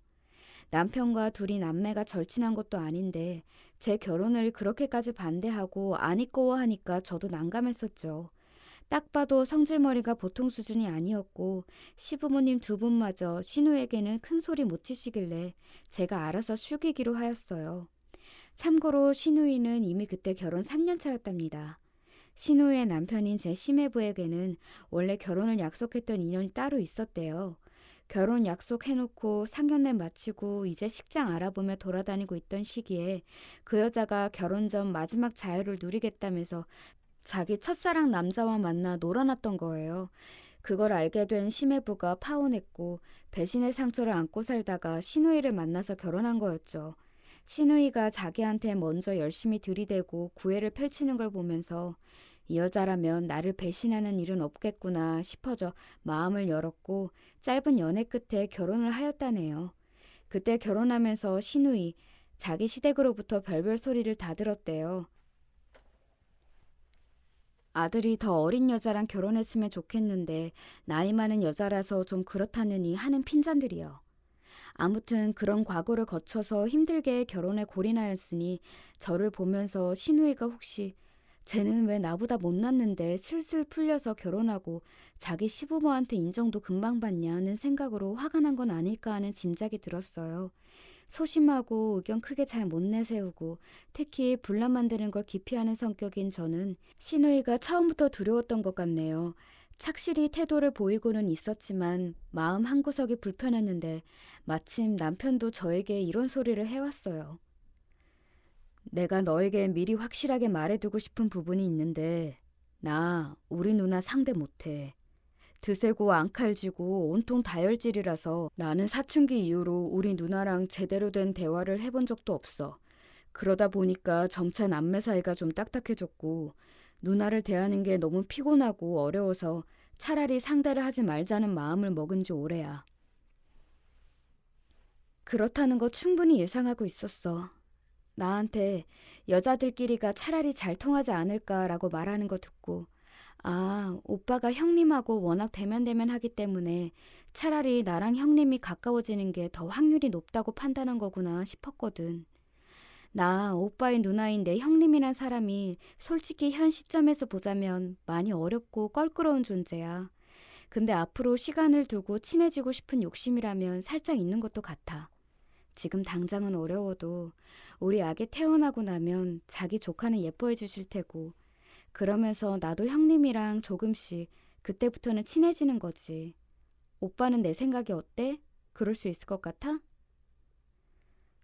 글쎄 잘 모르겠다. 우리 누나 성깔이며 고집이 어렸을 때도 만만치 않았지만 나이 들고 나서는 더 심해진 것 같다는 생각을 내가 종종 했었거든. 그래서 너에게 장담은 못 해주겠고 나쁜 사이로 지내지만 않아도 성공이라고 생각해.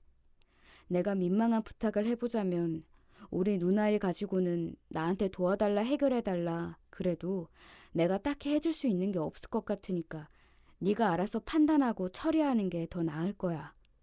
여자들끼리만 통하는 감성이 있을 수도 있고 아무튼 나는 우리 누나가 진짜 대하기 힘드니까 네가 이거 꼭 알아줬으면 한다는 거야.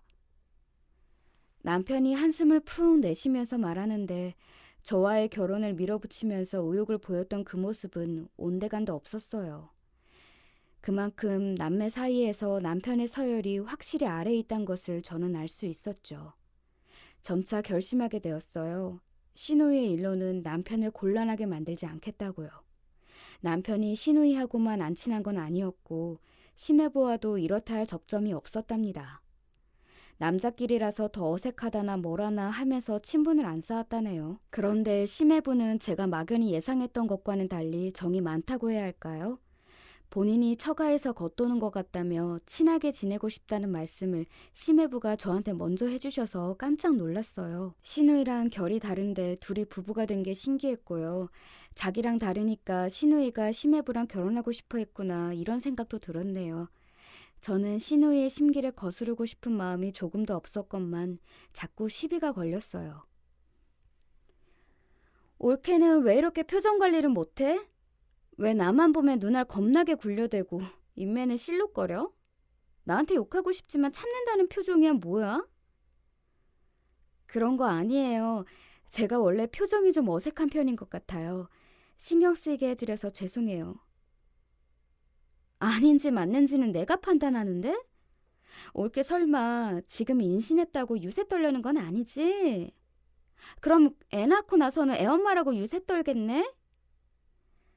사람 미치게 하는 화법이었고 저를 괴롭히고 싶어서 안달이 난 사람 같았어요. 놀라운 건 시누이가 그래 보여도 직장에서 CS 담당이었다는 거예요. 고객 응대하고 서비스 품질 관리하는 사람이요. 거의 이중인격 수준이었나 봐요. 시부모님이라든지 다른 사람이 같이 있을 때는 확실히 덜 그랬는데 저랑 단둘이 있는 상황에 놓이면 꼭 저를 괴롭혀댔어요.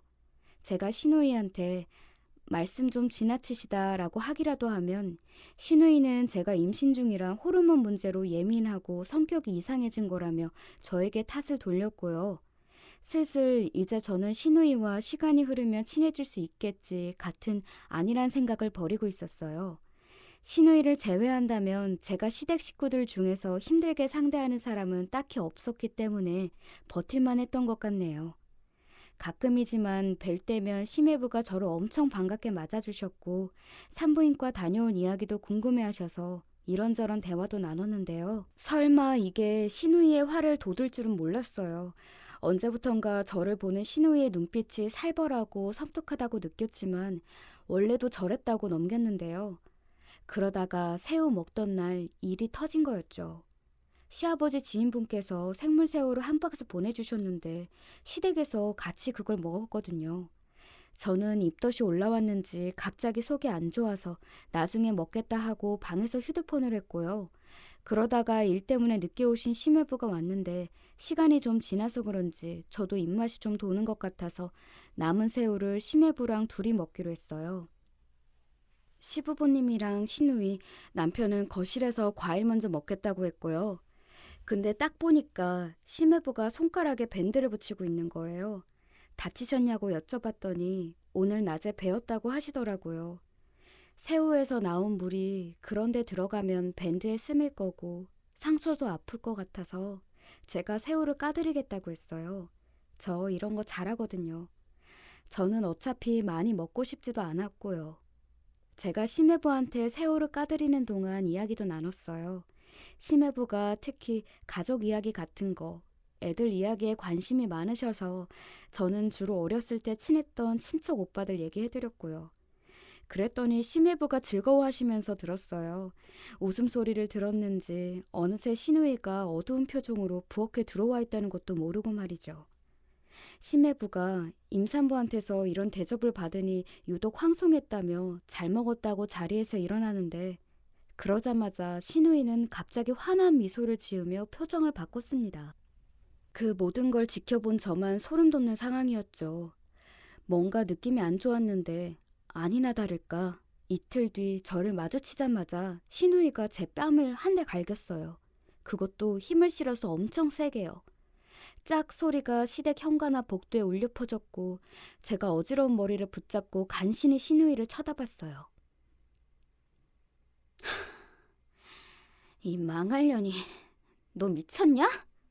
네가 뭔데 내 남편한테 살갑게 눈웃음 살살 치면서 새우를 손수 까줘? 그러면서 임신했다고 애 낳을 때 다 돼간다고 자랑질도 엄청 해댔지? 그게 무슨 말씀이세요? 손가락 다치신 것 같아서 직접 까드렸을 뿐이에요. 불순한 의도는 없었어요. 그리고 저 임신했다고 자랑질 한 적도 없어요. 항상 저를 일방적으로 오해하고 괴롭히시는 건 형님이시잖아요. 저는 잘못한 것도 없는데. 제가 욱하고 화가 올라와서 소리를 질러버렸고 그 다음 순간 똑같이 뺨을 한 대 더 맞고 말았어요. 이번에는 휘청거리면서 주저앉고 말았는데 시누이가 제 모습을 보며 청순 가련한 척한다고 비웃었고 지나가다 실수로 밟는 척하면서 제 발목을 꾹 밟고 지나갔어요. 구두굽에 제대로 발목 찍힌 발목은 시간이 지날수록 상태가 더 안 좋아졌고 저는 절뚝거리며 다녀야 했죠. 시누이가 이렇게 만들었다고 밝혔지만 시부모님께서는 뭔가 오해가 있나 보다 라며 고개를 저으셨고 남편은 그저 난감해한 게 다였어요. 시누이의 엄포가 있었는지 심해부는 그 이후로 보기 힘들어졌고요. 제가 씩씩거리며 화를 참고 지내던 때 시누이가 또 실수인 척 하면서 자기가 밟아놨던 제 발목을 정확히 똑같은 지점에다가 슬쩍 걷어차더군요. 너무 아파서 비명도 안 나왔어요. 그래놓고 태연하게 연기를 하던 모습에 저는 소름이 돋았고요. 이대로는 안 되겠구나 싶었죠. 제대로 안갚음을 해줘야겠다고 굳게 다짐했어요. 답지 않게 독한 마음 먹고서는 이럴 때일수록 감정에 휩쓸리지 말고 냉정하게 이성을 앞세워 작전을 짜야 한다며 스스로를 다독였어요. 당장에 제가 남편에게 시누이 때문에 이대로는 살 수 없다며 엉엉 운다고 한들 만약에 남편이 저의 입장을 잘 헤아려줘서 시부모님과 시누이에게 분노를 토해내봤자 어떻게 되겠나요? 가장 좋게 결론이 나봤자 남편이 시댁 식구들과 거의 안 보고 살면서 저는 아예 단절이 되는 모양새일 게 뻔했죠. 단 몇 달만 지나면 시부모님은 이게 다 며느리 잘못 들여서 아들과 멀어졌다고 하실 테고, 남편도 내심 내 아내만 참고 양보했으면 될 일 아니었을까라는 생각을 하게 되겠죠. 시누이가 걸어다니는 시한폭탄 수준의 성격 파탄자라고 해도 시부모님에게는 결국 귀한 딸이며 팔은 안으로 굽지 절대 밖으로 굽지 않으니까요. 시부모님께서 아무리 저에게 너그러운 포용력을 보여주신다고 한들 제가 그것에 기대어 시누이에게 응징하였다간 도리어 제가 당해버릴 요량이었어요. 시누이에게 당할 대로 당했던 그 시기, 가장 발휘하기 힘든 것을 저는 끄집어내기로 했어요. 그것은 바로 인내심이었죠. 군자의 복수는 10년이 걸려도 늙지 않는다는 글귀를 인터넷 하다가 발견하고는 바로 이거다 싶어서 그때부터 참을 인자 새기는 연습을 시작했네요. 지금은 때가 아니야. 아무도 빠져나갈 수 없는 덫 안에서 내가 터트려야만, 그 한 방으로 역전을 시켜야만 속 시원하게 갚아줄 수 있어. 시누이 때문에 걷기 힘들어진 발목으로 만삭의 임산부가 걸어다니는 것은 불가능에 가까웠어요. 분통이 터졌지만 이건 역시도 이보 전진을 위한 일보 후퇴라 여기면서 꾹 참으며 마지막 태교에 힘썼고요. 시누이라는 위협을 안 보면서 지내서 그런가 첫 출산이었음에도 제가 무사히 순산을 하였어요. 아들이 태어났고 모든 식구들이 날아갈 듯이 기뻐해 주었죠. 야, 생긴 것부터가 비범한 장군감이네. 우리 집안을 너끈히 이렇게 세우겠구나. 경사네 경사야. 참나, 엄마는 무슨 장군감 같은 소리를 하셔. 촌스럽게. 사지 멀쩡하고 제정신으로 자라나기만 하면 다행이겠지. 그렇게 되기도 은근히 어려운 법이니까. 단 한 사람을 빼고 말이에요. 시어머니께서 기쁨에 온갖 호들갑을 떠시자 시큰둥한 얼굴로 찾아온 시누이는 기가 막혀했죠. 고작 아들 출산한 거 가지고 왜 그렇게까지 유난을 오래 떠냐면서 시누이가 엄청나게 툴툴거렸어요. 그 광경을 보며 저는 그럼에도 시어머니께서 며느리인 저보다는 당신의 딸인 시누이를 무조건 우선순위에 놓으실 분임을 재차 상기하고 있었고요. 시누이가 어째서 그렇게 저의 순산을 못마땅해 하는지 그 이유를 짐작하고 있었답니다. 저는 사실 일전에 시댁에서 시어머니와 시누이의 대화를 몰래 엿들어버렸다가 엄청난 비밀을 알게 된 바가 있었죠. 그렇기에 이를 갈면서 이걸 제대로 터뜨릴 그날만을 기다리고 있었던 것이고요. 제가 시누이의 은근한 악담을 듣고도 싱긋 웃었더니 시누이가 제 쪽으로 다가와서 활짝 웃으며 이러더군요. 아무튼 출산 축하해. 우리 조카 너무 예쁘다. 올케가 애 낳다가 안 죽어서 다행이네. 저렇게 예쁜 아기 두고 잘못됐으면 어쩔 뻔했어. 네? 아, 제가 어쨌든 안 죽었으니까 된 것 아닐까요? 앞으로 제가 평생 제 아들 살뜰히 돌봐줄 거예요. 그러려면 오래오래 살아야죠. 어머, 너무 그렇게 악에 빠쳐서 애쓰지 않아도 돼. 올케가 잘못돼도 애를 키워줄 사람들은 많아. 예를 들면 나? 고모나 엄마나 아이한테는 비슷하지 않을까? 와, 어쩜 그런 말을 할 수가 있었는지 모르겠어요. 영화나 드라마에서 등장하는 악녀라는 인물을 현실로 끄집어내면 제 슈누이가 될 것만 같더군요. 이런 악질적인 사람은 대체 뇌가 어떻게 남들과 다르길래 이런 사고방식을 가지고 있는 건지 내심 궁금했네요. 시어머니께서는 시누이의 막말을 분명히 들으셨으면서도 일부러 딴청을 피우셨어요. 당신의 딸의 결점을 그런 식으로 흐리게 만드시겠다는 거였죠. 제가 아무리 용을 써도 시어머니께서 시누이의 공식적인 지지자이신 이상 시아버지고 제 남편이고 별 수 없었어요. 그러니 저는 시어머니께서 꼼짝 못하시는 분의 힘을 빌릴 수밖에 없었죠. 제 계획은 처음부터 그분을 정조준하고 있었어요. 저희 부부 결혼식장에서도 사실상 가장 공고한 위치를 자랑하셨던 그분은 바로 시아버지의 누나 되시는 분이셨어요. 네, 시어머니의 시누이 말이에요. 저에게는 시고모님이신 그분 앞에서 시아버지께서는 절대적으로 충성을 하셨답니다. 이남 삼녀 형제 중에서 시고모님이 첫째이셨고 시아버지가 막내이셨거든요. 그리고 시아버지께서는 일찍 돌아가셨던 당신의 모친 대신에 당신의 큰 누나를 마치 어머니 따르듯 하며 자라오셨다고 하더군요. 그러니 시부모님께서 결혼하실 때에도 결혼하신 후에도 시고모님께서 얼마나 시어머니께 영향력을 행사하셨겠어요. 시누이이자 사실상 시모 같은 존재가 시어머니께는 시고모님이셨으니 서열이 확고하였죠. 그런 시고모님께서는 1년 중에 대부분을 일본에서 사시기에 도무지 제가 결혼 후에 사적으로 뵙는다거나 할 일이 전혀 없었어요. 다만 그분의 팔순이 곧 다가오고 있다는 것만은 분명히 알고 있었죠. 시댁 집안의 최고 권력자이신 시고모님의 팔순잔치라고 한다면 모든 사람들이 단 한 명의 불참도 없이 전원 참석하는 대형 행사가 될 전망이었답니다. 저는 범 앞에 하룻강아지 던져놓을 심산으로 열심히 아기를 키우며 지냈어요. 시누이 때문에 오래도록 아픈 발목을 매만지며 전의를 불태웠던 것 같아요. 지금 돌아보면 제가 그때 악에 받쳐서 그 한 가지 생각에만 사로잡혀 있었던 듯 싶어요. 이윽고 시간은 흘러 대망의 시고모님 팔순잔치 당일이 되었습니다. 저희 부부가 아무래도 아기를 안고 있으니 다들 관심과 이목을 이쪽으로 주었어요. 어른들께서 덕담 한마디씩 꼭 던져주셨고요. 제가 예의 바르게 웃으면서 화답을 해드렸더니 분위기가 시종일관 화기애애했고요. 그런데 시누이는 이것도 마음에 들지 않았나 봐요. 재수없게 왜 중간에 서서 길을 막고 있어. 비켜 좀, 사람 지나가게. 지나다닐 수 있는 길도 많았건만 딱 제가 있는 쪽으로 와서는 어깨로 제 몸을 세게 치면서 그러더군요. 치사하게 저한테만 들릴 수 있도록 작은 목소리로 빠르게 속삭이는 것에 제가 한숨이 저절로 나왔죠.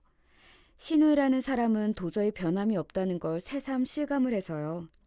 그리고 왜 그렇게 제 쪽을 경계하듯 째려보면서 자기 옆에 앉은 심해부의 팔짱을 단단히 끼던지요. 제가 그간 심해부와 아무런 접점이 없었음에도 저렇게 굴었어요. 아니 땐 굴뚝에 손수 불이라도 피워보겠다는 것인지 저를 향해서 마치 내 남자 넌 보면 가만 안 둔다는 식으로 눈을 계속 부라리길래 저는 얌전히 고개 숙이고 눈을 내리깔아 주었지요. 지금까지 그랬던 것처럼요. 잠시 후 시누이 쪽을 힐끗 해봤더니 저를 향해서 또 승리를 거둔 것이 만족스러웠는지 얼굴에 웃음기가 가득하더라고요. 저 여유를 오늘이야말로 박살내줄 차례였어요. 그날의 주인공이신 일본에서 날아오신 시고모님께서 자리하시자 그때부터 팔순잔치가 본격적으로 시작되었죠. 초반에는 전문 진행자가 순서를 이끌어줘서 모두가 신이 나서 행사를 지켜봤고요. 맛있는 음식들을 먹으며 오래간만에 본 사이끼리는 서로 안부도 물어가면서 좋은 시간들을 보내고 있었어요. 팔순잔치의 후반에 이르렀을 때 감동적인 순서가 준비되어 있었죠. 그것은 바로 시고모님을 위해서 가족들이 준비한 영상이었는데요. 집집마다 하나씩 찍은 것들을 순서대로 감상하는 거였어요. 그 영상들은 하나의 USB에 전부 모아져 있었고요. 각자의 영상들에 문제가 없냐고 마지막으로 점검하는 단계가 팔순잔치 전에 있었죠. 저희는 마지막 순서로 USB 확인하겠다고 그래서 가장 늦게 확인했는데 사실 그건 제가 의도한 거였어요. 저는 팔순잔치 이틀 전에 그 USB를 받아서 영상들을 볼 때 제가 찍은 다른 영상을 맨 끝에 끼워 넣었습니다. 하나씩 자동으로 넘겨지는 영상들을 흐뭇하게 모두가 감상하고 있던 팔순잔치의 현장에서 저만 앞니를 예감하고 긴장 어린 주먹을 쥐고 있었네요. 마지막 영상인 저희 집 거가 끝나고 다들 작게 박수를 치려고 할 때였어요. 저게 뭐야? 저건 우리 집이잖아? 아니, 우리 딸하고 며느리가 왜 저기서 저러고 있는 거람? 당황스러운 시아버지의 목소리가 들려왔어요. 제 옆에서 남편도 놀라고 있었고요. 커다란 화면에서는 시댁의 거실이 나오고 있었고요. 제가 소파 아래 앉아서 아기 젖병 물리고 있는데 시누이가 뒤에서 제 머리를 손가락으로 쿡쿡 찌르면서 저를 괴롭히는 장면이 시작된 참이었어요. 저는 제 머리를 찌르는 대로 맞으면서 힘겹게 아기에게 젖병을 물리고 있었죠. 모두가 웅성거리면서 저게 뭐냐고 중얼거리고 있는데 영상 속에서는 시누이가 큰 목소리로 이렇게 말하고 있었답니다. 너 같은 불려신은 하여간에 마음에 안 든다니까? 내가 누누이 말하지만 너는 임신이라는 수단을 써서 결혼하고 우리 집안에 들어온 것부터가 너무 천박하면서도 소름 끼쳐. 너 혹시 임신하기 달인은 아니니? 어쩜 그렇게 시기도 절묘하게 그랬을까? 가만 보니까 한 방에 임신한 것도 수상하지. 우리 귀여운 조카가 우리 집안 핏줄이 맞기나 한 건가? 나는 자꾸 그런 의심이 드네. 너는 생긴 거며 행동하는 모든 것들이 여자의 적이야. 공공해져. 주는 거 없이 얄미워 죽겠네. 그러더니 손가락으로 콕콕 찌르는 것만으로는 부족했는지 손바닥으로 제 뒤통수를 펑 날렸죠. 그러자 팔순잔치장은 경악의 현장으로 탈바꿈하였어요. 영상 속에서 신우이한테 맞고도 저는 아기를 보호하려고 어깨를 웅크리는 모습이었고요. 제 옆자리에 앉은 남편이 자기도 모르게 테이블 위에 놓인 주먹을 꽉 쥐더군요. 신우이가 자리에서 벌떡 일어난 건 그때였죠. 경악에 찬 눈빛으로 이렇게 외치더군요.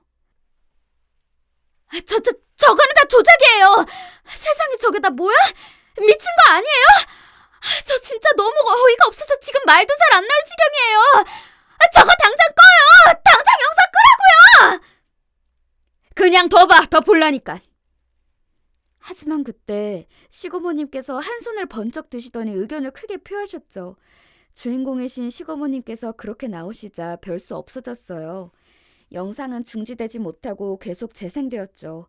모두가 저를 힐끔거리고 있었고 그걸 한 저는 손으로 입을 틀어막으며 경악한 척을 했어요. 마치 이 사태를 상상도 못한 사람처럼 말이에요. 제 모습이 가증스럽게 보였는지 신우이가 이를 갈며 몸을 떨었죠. 이어지는 영상에서도 신우이가 저에게 갖가지 조롱과 비웃음을 날리고 있었어요. 걸레를 저에게 팍 던지면서 당장 바닥 다 닦으라고 시키자 저는 시댁바닥을 기어다니며 걸레질을 했고 신우이는 이따금씩 지나가면서 제 엉덩이를 걷어차는 장면도 있었네요. 그러자 다들 우라통을 터뜨리며 영상을 향해 삿대질을 하기 시작했네요. 특히 어른들께서 그러셨어요. 신우이가 저 갈구는 게 영상 속에서 다 나왔습니다. 제가 일부러 시댁에 갈 때마다 휴대폰을 거실 구석에 있는 책장에 비스듬히 세워놓고 동영상 촬영 버튼을 눌러놨었거든요. 저는 가히 미친 듯한 인내심으로 참으며 견디며 모든 증거를 남겨왔던 거예요. 제가 놓은 덫에 걸린 줄도 모르고 신우이는 영상마다 악마 같은 표정을 마음껏 지으며 저를 짓밟았어요. 이런 말도 영상 속에서 날렸죠. 내 동생이나 너나 둘 다 지능이 후달리는 게 비슷해서 결혼을 한 거잖아? 그래서 태어난 조카도 걱정이 돼. 걔도 지능이 부족하겠지?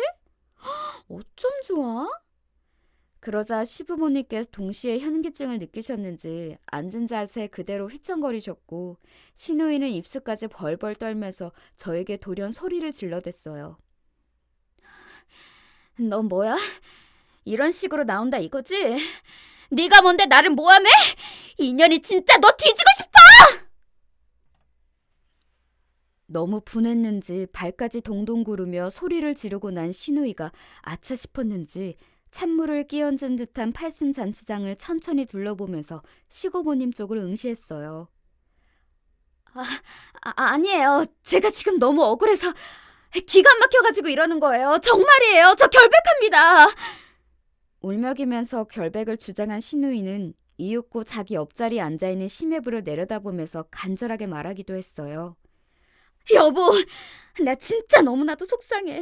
내가 왜 이런 일을 당해야 하는지 모르겠어. 속을 알 수 없는 무서운 올케 잘못 만나서 내가 지금 억울한 함정에 빠진 거야. 여보는 나 믿지? 그치? 신우이가 한껏 가증스럽게 구는 모습에 역시 저 뻔뻔한 연기력은 대단하구나 싶었네요. 바로 그 순간 시고모님께서 두 주먹을 테이블 위로 쾅 내리치셨어요. 살벌한 눈빛은 신우이를 향해 있었고요. 마치 그 입 닥치라는 표시 같았어요. 신우이가 즉시 입을 닥치더니 입술만 꽉 깨물면서 고개를 떨구더라고요. 그쯤에서 제가 열심히 비틀거리며 자리에서 일어났어요. 모두의 시선이 저에게 주목된 가운데 제가 이 순간만을 위해 준비해온 대사와 감정을 필사적으로 살렸습니다. 정말 죄송합니다. 제가 분란을 만들어버렸네요. 이럴 의도는 없었어요. USB가 저희 집으로 왔을 때 제가 뭔가를 잘못 만져서 저희 집 컴퓨터에 있는 영상들을 그쪽으로 옮긴 모양이에요. 이렇게 제가 찍은 영상들이 공개될 줄은 몰랐고 그냥 나중을 위해서 혹시나 싶어서 모아둔 것뿐이었는데 맹세코 이런 식으로 터뜨릴 생각은 추호도 없었습니다. 믿어주세요. 즐거운 팔순잔치를 제가 망쳐놓은 것 같아서 너무 죄송하고, 그리고 다들 형님을 혼내지 말아주셨으면 해요. 저는 형님을 이해하고 있어요. 이건 진심이에요. 저는 시고모님과 시부모님을 번갈아 쳐다보며 눈물이 그렁그렁해진 채로 말을 이었어요. 슬쩍 보니까 시누이는 도저히 갈피를 못 잡겠다는 표정으로 저를 쏘아보고 있었고요. 저는 눈물을 훔치며 집안의 어른들이 시누이를 용서해 주실 것을 빌었죠. 부디 형님을 용서해 주세요. 저도 형님이 저를 괴롭히시는 게 죽을 만큼 힘들었지만 형님의 처지가 안쓰럽기도 해서 오죽하면 저러시나 싶고, 그야 왜냐하면 형님은 아이를 갖기 힘드신 몸이니까. 저를 보면 복잡한 심경이셨겠죠. 제가 이해하렵니다. 같은 여자로서 제가 어떻게든 공감을 해드리고 싶어요. 제가 흐느끼며 던진 폭탄 발언에 소란이 일었어요. 다들 그게 무슨 말이냐고, 아이를 갖기 힘들다는 게 무슨 뜻이냐면 난리들도 아니었죠. 저는 감정에 격해져서 깜빡 말실수를 하고 만 것처럼 놀란 표정을 지어 보였고요. 그간 제가 괜히 복수의 뜻을 품어왔던 게 아닌 것을 그 자리에서 제대로 뽐내 보였습니다. 그때 심해부가 넋이 완전히 나간 표정으로 자리에서 천천히 일어나는 게 보였어요. 시누이는 사색이 되어 있었고 도대체 제가 자기의 비밀을 어떻게 알았는지 의문이란 얼굴이었죠. 저는 시댁에서 시어머니와 시누이의 대화를 언뜻 엿들은 적이 있었어요. 시어머니께서 너는 남들보다 2배로 노력해야 한다. 지금이라도 병원 다녀라. 라는 식으로 시누이에게 말씀을 하셨거든요. 그러자 시누이가 자존심 상해서라도 아직 병원 다닐 생각 안 든다고 대답했었고요. 분명히 이세가는 문제로 대화를 나누고 있었던 것 같은데 시누이가 남들보다 더 노력해야 한다는 게 어째서인지 궁금해졌었죠. 어쨌거나 그때부터 확실해진 거였어요. 시누이가 임신에 어려운 몸이고 저를 처음부터 엄청나게 싫어했던 건 제가 혼전 임신은 한 사람이어서였죠. 아이를 좋아하는 남자랑 결혼한 탓에 자기는 애타게 오매불만 기다리는 임신, 저는 결혼 전부터 해버렸으니 제가 너무 싫었던 거예요. 그렇기에 시어머니는 더욱 당신의 딸이 안쓰럽고 애틋하였고요. 그제서야 퍼즐이 맞춰지는 기분이었죠. 그 후로 저는 추가적인 단서를 찾으려고 일부러 시누이 곁을 맴돌기도 했었던 거예요. 시누이가 저를 못살게 하는 증거도 모으고 시누이가 임신에 어려운 것에 대한 얘기도 정확히 들을 겸 해서요. 그 결과 저는 시누이가 난소 나이가 많다는 사실을 알아낼 수 있었어요. 여자만 가지고 있는 난소라는 생식기 조직에서 생성되는 호르몬, 이게 나이가 들수록 분비가 조금씩만 되기 시작하거든요. 그러니 여자들의 생리가 아예 끝나고 나면 분비가 거의 안 되지요. 이렇게 차이가 있기 때문에 혈액 검사로 난소의 나이라는 걸 파악할 수가 있어요. 검사자 나이하고 난소 나이가 대략 일치하는 게 평균이라 할 수 있겠는데 제가 놀라운 사실을 접한 거였죠. 시누이는 난소 나이가 자기 나이보다 12살이나 많았어요. 검사지에 아예 나와 있더라고요. 그럼 사실상 생리가 끝난 상태 수준의 호르몬을 가지고 있다는 얘기였죠. 30살보다 40살이 임신 어려운 건 누구나 아는 사실이고 그냥 상식이잖아요. 그렇다면 시누이도 난소 나이를 보고선 당연히 자기가 임신 힘든 거 예전부터 알았을 텐데 심해부를 비롯한 모두를 속이고 있었던 거죠. 오로지 시어머니만 아시는 듯 했고요. 아니에요. 제가 임신이 어렵다니, 힘들다니, 그건 말이 안 되죠. 저 아직 창창한 나이인데 올케가 아직 잘 모르고 떠드는 모양이에요. 다들 오해하지 마세요. 여보, 나는 멀쩡하니까 걱정 안 해도 돼. 나 임신 언제든지 할 수 있는 몸이야. 지금까지 아기 천사가 엇걸려서 임신이 안 되었을 뿐이지. 올케, 진짜 미쳤어? 오늘 어디 아프기라도 한 거야? 당장 나한테 사과해! 맞아요. 네, 형님 말이 맞아요. 제가 잘못했습니다. 난소 나이가 많다고 해서 임신이 안 되는 건 절대 아니죠. 형님은 본인 나이보다 난자 나이가 12살이나 많은 경우라서 상심이 크시겠지만 반드시 이겨내실 수 있으시니까요. 저는 형님이라면 해내실 거라 믿어요. 제 사과를 듣고 의기양양해졌던 시누이는 이어진 제 뒷말을 듣고 나자 충격받아서 자리에 털썩 주저앉았어요. 심해부 또한 많이 놀라셨는지 자리에 스르르 쓰러지듯 앉으셨고요. 모두가 놀라서 한마디씩 던지는 가운데 시어머니께서는 눈을 질끔 감고 계셨으며 시아버지께서는 이 현실을 믿으실 수가 없는지 멍하게 고개를 젓고 계셨어요. 다들 조용! 이 무슨 망측한 일이냐! 어디 부끄러워서 나 팔순잔치 하고 왔다고 말도 못하겠구나! 그때 일가를 터뜨리신 시고모님께서 근엄한 표정으로 자리에서 일어나셨어요. 그리고는 일본어로 욕을 하셨는데 알아듣지 못하니까 더욱 무섭더군요. 시고모님께서는 큰 사위가 제일교포라서 주로 일본에 거주하시는데 이제 보니 일본어도 잘하시는 모양이었어요. 확인부터 하나씩 해보자. 자, 우선 너 임신을 일부러 안 한 게 아니라 지금까지 성공을 못한 거였느냐? 시고모님의 질문에 시누이가 겁에 질려서 히익하는 소리를 내더니 앉은 몸을 덜덜 떨기 시작했어요. 심해부는 무감각한 표정으로 그런 시누이를 쳐다보고 있었죠. 보아하니 맞구나. 그리고 그걸 숨겨온 모양이고 그것 때문에 시기와 질투에 휩싸여서 내 하나뿐인 친남동생의 부인에게 화풀이를 해왔고 이런 못돼 처먹은 누이를 다 보았나? 남매 간의 우애가 왜 그따위야? 화풀이가 아니라요. 오해가 있으신 거예요. 네, 다 오해입니다. 저는 동생하고도 사이가 너무 좋아요. 그이 닥쳐! 감히 내 인생 한 번뿐인 팔순잔치를 더러운 불화로 죄다 망쳐놔? 시누이는 억울하고 분해 죽겠다는 얼굴로 눈에 눈물을 달더니 고개를 푹 숙였어요. 영상을 그렇게 튼 것도 임신이 안 되고 있는 비밀을 폭로한 것도 저였으니 자기가 이 잔치를 망친 주범이 아니라는 얘기를 하고 싶었겠죠. 그러나 시고모님께서는 얄짤 없으셨고 혀를 끌끌 차시면서 잔치는 여기까지라고 하신 뒤 걸음을 옮기셨죠. 그 발걸음이 심해부 앞에서 멈춰섰어요. 여태 고생 많았네. 이제 하고 싶은 대로 하게. 우리 집안 식구들은 그 누구 하나 아무도 저 가증스러운 것에 편에 서지 않을 테니. 지엄하게 말씀하신 시고모님께서 가증스럽다고 칭하신 시누이 쪽을 보며 한숨을 푹 내쉬시곤 이내 걸음을 다시 옮겨 시부모님에게로 향하셨어요. 이 못난 것들! 자식을 어떻게 키운 거야? 지금이라도 당장 회초리질해서 정신개조시켜. 아니면 집안에서 아이 내쫓아 버리든가. 무조건 양자택일이야. 알아들었나? 대답을 해 이것들아! 시고모님께서는 무섭게 소리를 지르셨고 시부모님께서는 동시에 벌떡 일어나셨어요. 시어머니께서는 차마 시고모님을 똑바로 쳐다보지도 못하시겠는지 잘게 떨리는 몸으로 시선을 아래로만 두고 계셨죠. 그런 시어머니의 모습은 처음 보는 거였어요. 상상도 못 해보았던 초라할 만큼 작아지신 시어머니의 태도에 제가 내심 놀랐네요.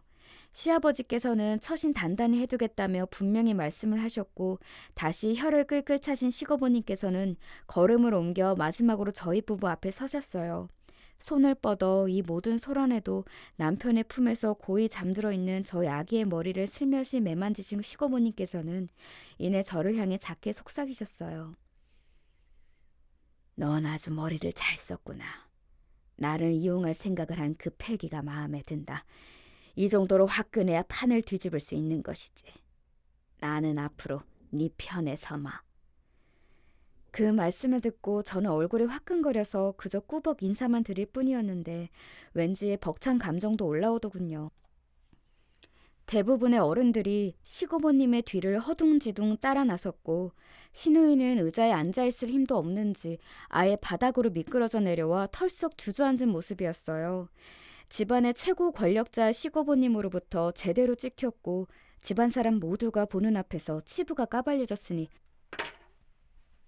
망연자실할 수밖에는 없었겠죠. 남편은 자기가 믿음을 못 줬던 것 같다면서 저에게 눈물을 보이며 사과를 했고 저 역시도 그간 독단으로 이런 것을 준비해온 것을 남편에게 사과하며 서로가 더 가까워졌어요. 저희 부부에게는 신뢰가 형성되기 시작했지만 시누이와 심해부는 정반대의 길을 걷고 있었죠. 거짓말하지 마. 내가 임신 어렵다는 사실에 꽂힌 거면서 왜 내가 거짓말하고 속인 것에 화가 난 것처럼 초점을 옮겨가는 거야? 그냥 솔직하게 내가 임신 어려운 거 알았으니 싫어졌다고 말을 해. 아니, 나는 기만당한 게 훨씬 슬픈 거야. 나에게 솔직하지 못한 건 늘 너였잖아. 너는 나를 네 남편으로 생각하기는 했니? 항상 너 혼자 생각하고 너 혼자 결정하고 너 혼자 행동하고 늘 독단인데 이게 무슨 평생을 함께할 부부라고 할 수 있어? 심하부가 터트리는 울분 앞에서 신우의 말문이 막혀버렸어요. 차마 대꾸할 수가 없었겠죠. 그렇게 그 부부는 종착으로 달려가고 있었고 그 끝을 받아들일 수 없는 신우이가 며칠 새 피폐해진 몰골로 제 앞에 나타나서는 무릎을 꿇고 빌었어요. 그간 내가 미안했어. 내가 너무 못되고 악랄하게 굴었어. 반성할게. 다 사과할게. 그러니까 내가 내 남편 붙잡을 수 있게 올케가 도와주라. 이것만 도와주면 앞으로 내가 평생 올케한테 잘할게. 글쎄요. 이미 떠난 버스를 제 힘으로 어떻게 잡을 수 있을까요? 그리고 저는 형님을 아직 완전히 용서하지 못하겠어요. 니까짓게 용서를 못하겠다고? 못하면 어쩔 건데, 어? 너 오늘 내 손에 죽어볼래? 그런데 갑자기 눈이 돌아간 신우이가 태도를 바꾸면서 제 머리채를 잡더군요. 이제 저도 이판사판이다 싶어서 신우이 머리채 똑같이 잡고 싸웠어요. 그 일로 남편이 화가 많이 났어요. 생전 연락 안 하고 살았던 심해부에게 남편이 연락을 해서 제발 빨리 이혼해서 새 출발 편하게 하시라며 되려 설득을 했죠. 사람 된됨이 좋고 정이 약한 심해부가 이혼 과정의 끝자락에서 머뭇거리고 계셨는데 그때 남편이 종용하는 바람에 후딱 이혼해버리셨죠. 신우이는 그러니까 괜한 짓을 해서 자기 무덤을 판 거였어요. 그리고 다시 며칠 뒤 저랑 남편이랑 아기랑 셋이 시댁에서 밥 먹고 있는데 신우이가 들이닥쳤어요. 그리고는 저에게 대뜸 소리를 지르더군요. 이게 다 너 때문이야. 너 때문에 내 인생이 부정을 탄 거라고. 네가 물어놔야 돼. 너 이거 어떻게 보상할 거야? 너 이제 성질 좀 제발 죽이고 살아라. 왜 몸이 그렇게 됐겠냐? 네 몸에 독이 쌓여서 그런 거 아니겠어? 누구를 탓해? 거울을 봐라. 탓해야 할 상대는 그곳에 들어있다. 그러나 신우의 발악을 잠재운 건 저나 남편이 아니라 시아버지셨어요. 엄한 꾸중을 들은 신우이가 털썩 주저앉았고 시어머니께서는 그대로 당신의 귀한 딸이라며 방으로 데려가 챙기시더군요.